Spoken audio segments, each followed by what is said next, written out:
So you're looking at the possible culprits right here. Gregory A. Rowe, son of Yancey Rowe.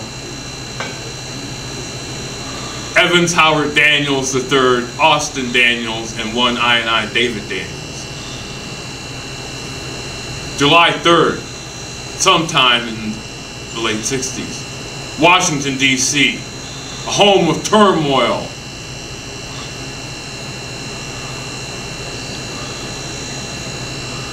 Do you know what turmoil is about?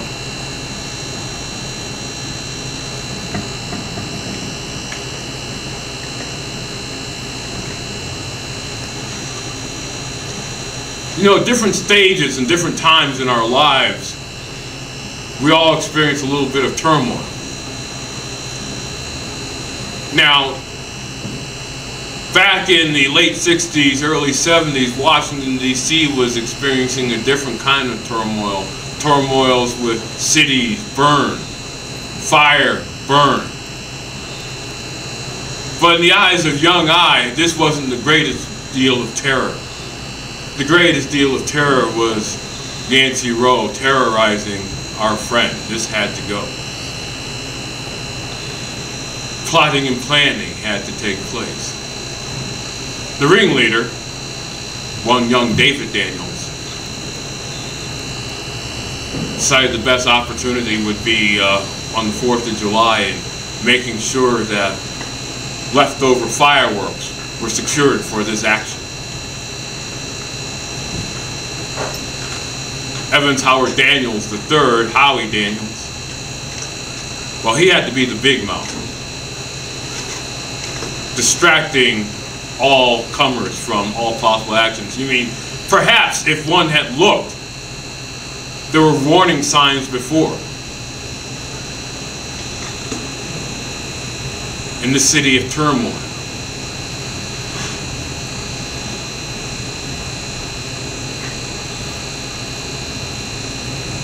Austin Daniels, the baby,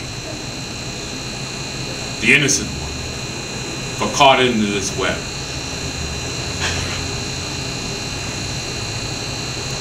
You know,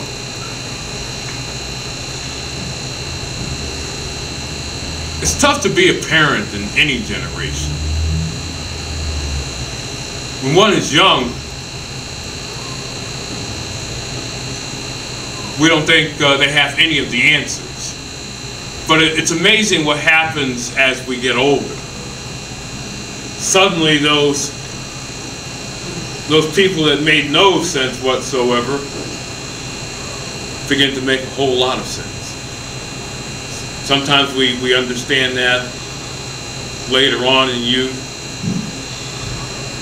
Sometimes we find out 20, 30, 40 years later.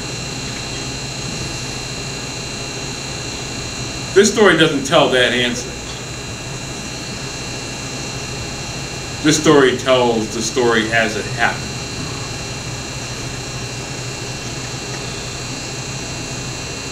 And on a lawn mowing cleaning mission given by Yancey Rowe to Gregory Rowe, the main ingredients, gasoline, siphoned from a lawnmower, were obtained for this action.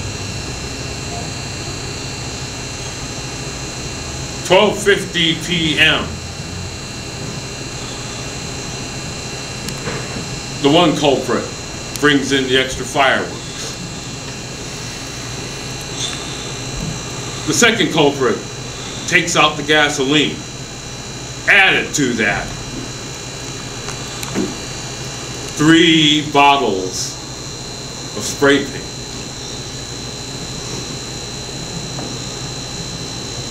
Because the innocent one was with us,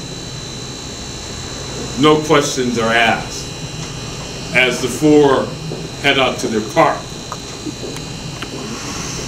12:56 p.m.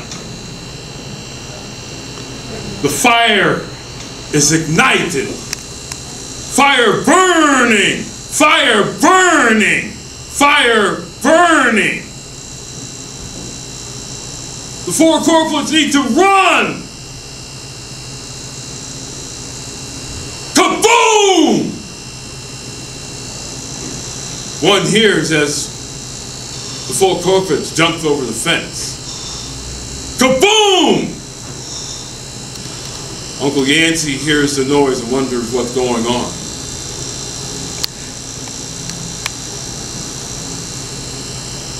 Silence, however, as the four culprits move into the day.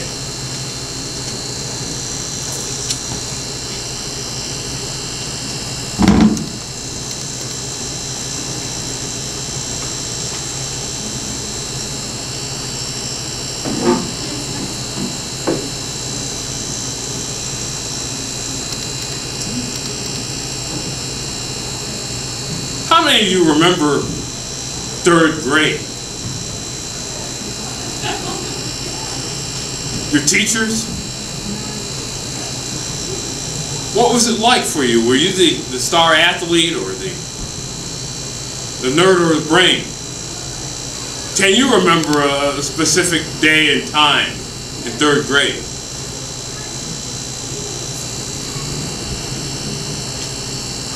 This story comes from a piece done a few years ago entitled Black Hippie Chronicles. And this portion of Black Hippie Chronicles took place in a third grade classroom. The time and place was November 22nd, 1963. Clarence A. Barber School, Hartford, Connecticut, in Miss Amato's classroom.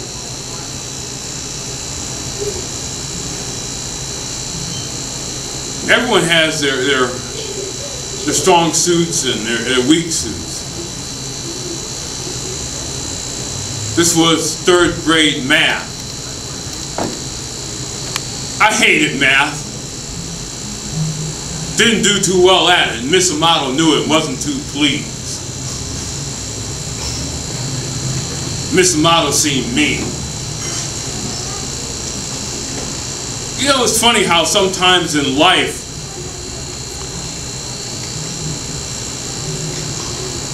those that were the meanest continue to have an impact, a memory. Sometimes we fail to look at the positive, but those negative things always seem to manage to stick. Do you know what I mean?